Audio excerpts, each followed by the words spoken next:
Hello అందరికీ. ఇవాళ మనం గంధ కర్జూరాల యొక్క ఉపయోగాలు తెలుసుకుందాం. గంధ కర్జూరాలకి చాలా ఉపయోగాలు ఉన్నాయి. దీన్ని జుట్టు రాలకుండా వాడతారు, ఊపిరితిత్తుల సమస్యలు ఉన్న వాళ్ళు వాడతారు, చర్మ సమస్యలు ఉన్న వాళ్ళు వాడతారు. అయితే గంధ కర్జూరాన్ని చర్మం ఎలా నిగారిస్తుందో మనం ఇవాళ చూద్దాం. గంధ కర్జూరం నేల లోపల వేరులా పెరుగుతుంది, అల్లంలాగా పెరుగుతుంది. గంధ కర్జూరాన్ని తెచ్చుకొని ఇలా ముక్కలుగా కట్ చేసుకొని ఎండబెట్టుకొని ఒక గుప్పెడు గంధ కర్జూరాన్ని గుప్పెడు శనగపప్పుతో మిక్సీలో వేసి మెత్తని పొడిలా చేసుకున్నాక దీన్ని బరకగా కాకుండా మెత్తగా చేసుకోండి.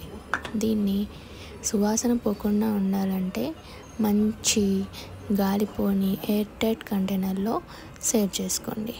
దీనికి చాలా ఘాటైన సువాసన ఉంటుంది, గంధం లాంటి సువాసన ఉంటుంది. దీన్ని ఒక చెంచా పెరుగులో వేసి బాగా కలుపుకొని మీ చర్మంకి ఎక్కడైతే సమస్యలు ఉన్నాయో అక్కడ మంచిగా అప్లై చేసుకొని